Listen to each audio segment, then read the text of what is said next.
and I apologise for my laptop, which is obviously not behaving properly. Right, I'm James Saunby. I'm a broadband consultant, working on superfast broadband across the country. Superfast broadband is going to change the world.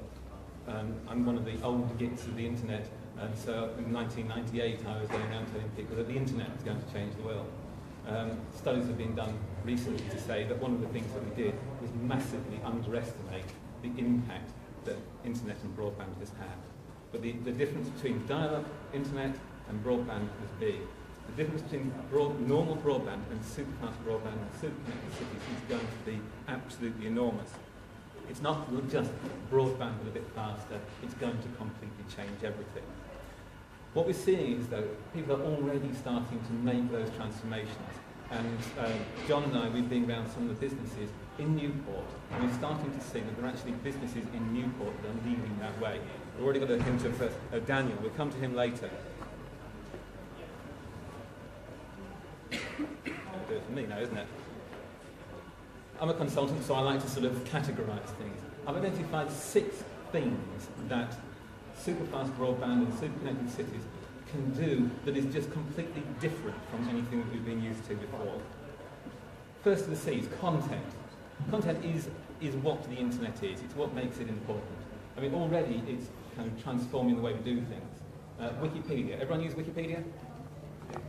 10 minutes, Wikipedia, armchair expert on just about anything you choose. Fantastic. I don't know what I'd do without it. But some of the things that I've been looking at also, we've got 3D images, 3D printing, virtual reality, augmented reality, the ways and the types of content that we're going to be using throughout our daily lives, but also particularly in terms of businesses, they are going to be completely transformed. So, as it is now, if you want to go and buy something, it's still a certain sort of an element of, yeah, you want to go and actually look at it and see what it's like. Before you buy it, you're going back online and see what the reviews are. Okay? No one does anything until you look at stuff online. That's all about content, and it's all about keeping that content safe. It is the heart of your business. Here we've got, that's Nigel Griffiths. He'll be talking, I don't think he's here yet, but he'll be talking later about how to keep your content safe. That's going to be absolutely critical. And that big bandwidth that super connected cities and superfast broadband can have means that you can keep that content safe and you can have a whole load of new content. Communication. Okay. We're already used to email. Okay, basic communication, that's become the standard for business. Some of us will also do a little bit of Skype, a bit of video conferencing, perhaps even sort of voice over internet telephony. Superfast broadband completely transforms that. But it doesn't just make the communication that much better. It means there are things that you can do that are just not possible at the moment. This is Helen Hughes from Ashford Park Care Home. Already they realise that, I mean, this is an ageing community. We keep being told this is an ageing community. And so more and more people are going to need to be cared for in their old age. Now, moving into a home is a big step. And let's face it, not really a positive one for most people. There's a sense of sort of isolation when you move into the home. What Helen is doing is they're allowing their residents to actually use Skype to call out so they can have video calls with their families, so they can see families around the world. Now, Super Connected City means, have you any idea how many televisions there are in a care home? And there's just televisions everywhere. You transfer those into smart TVs, and so they're connected to the internet. And then you can, as the residents move around, they'll actually have a presence. So they'll know who's sitting in front of what television. Those communications can come directly through to them. If they need a bit of privacy, go to their room, and they can follow them around. But also, the care home at the moment has 16 beds. Well, that's kind of it, 16 beds. That's the limit of what they can do. But there are so many people in the community that still need a bit of care, a bit of support in their sort of daily lives, but not yet ready to make that transition into the home. What this could mean is that they can actually call out. And that transforms the care that people had in the community. It also means that they break that physical constraint of 16 beds. This is the kind of thing that we're talking about.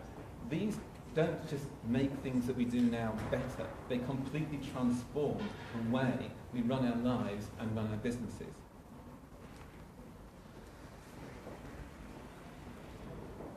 Collaboration. David Barnes, he's a PR consultant, independent PR consultant that has some big clients.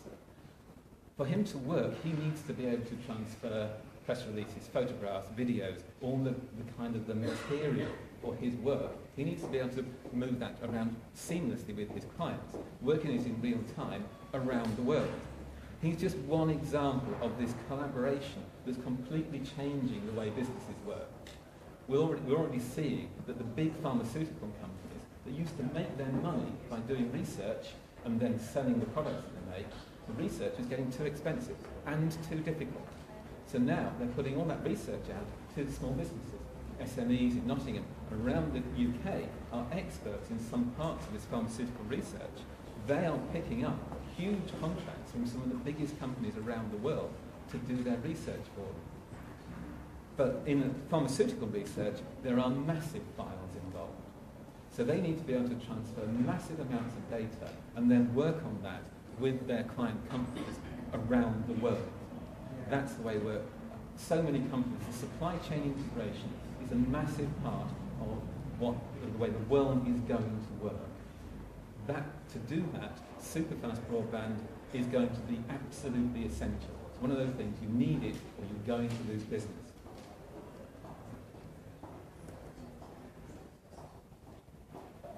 Business, commerce. When I started doing these sort of 6 C's, I started off with 5 because it's slightly embarrassing, I'd forgotten e-commerce. It's going to continue. And we're all still seeing that decline in the high street, but the ramping up of e-commerce. Now, that is going to continue, but it's not going to be just a straightforward, abandoning of the high street, moving into commerce. It's going to be much more different, sort of complicated than that. Chris Barnbrook had a relatively conventional plumbing supplies business, UK plumbing supplies, based in Newport. He now has transferred that, so all of his sales are online. Basically, a plumber working on site can have his mobile phone, he's got a mobile phone app for them, or use a tablet or a laptop. They can work out what they need, order it online, and then it's delivered to site. I suppose you can kind of work that, sort of pizza delivery places work mostly in the evenings, plumbers work mostly in the days. Let's sort of do a bit of a timeshare between the delivery companies. But what that also means is that they can partner with other businesses around the country. So they can do the online sales bits, and then the local companies can actually do the local fulfillment, which means that they can start to compete with the big national, even international chains on an equal basis, simply because they've got that connectivity. This is Newport. We can't talk about e-commerce without mentioning PHP Jeanne. You'll get a chance to see Tom later. There he is. PHP Jeanne are global leaders in the new types of e-commerce. I'm not going to say too much about that because Tom's going to talk about that later. But it also does bits about sort of social media. One of the things that they do is they bring in massive online computing power that no one can really kind of compete with in terms of their own desktop laptops, their own servers, and that kind of capability to run that massive computing power. That is going to transform just about every aspect of what we do. As Mark said, from finding a parking space to healthcare in your home, by combining sensors, physical sensors in our environment, with massive computing power, we're going to transform just about everything.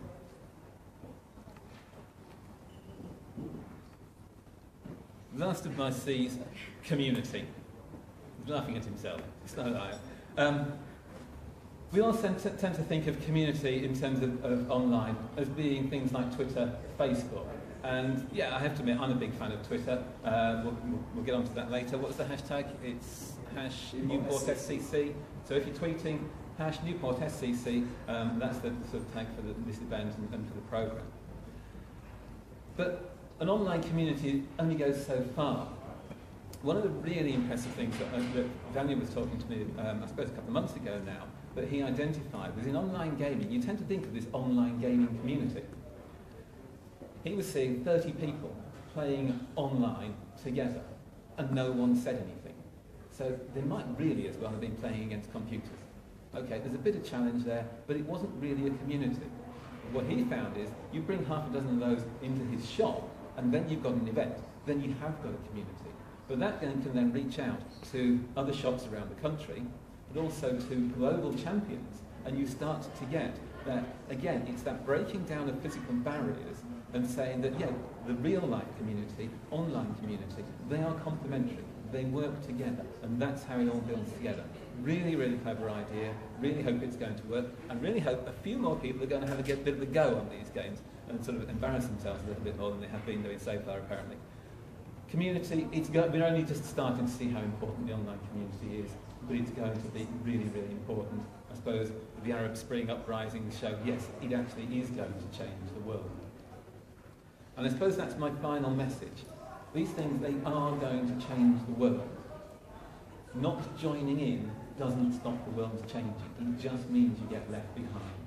So, Mark said, the money's there, £3,000 per business. We want people to use it and get connected. Okay, that's it. Okay, thank you very much. Okay, thank you, Jay.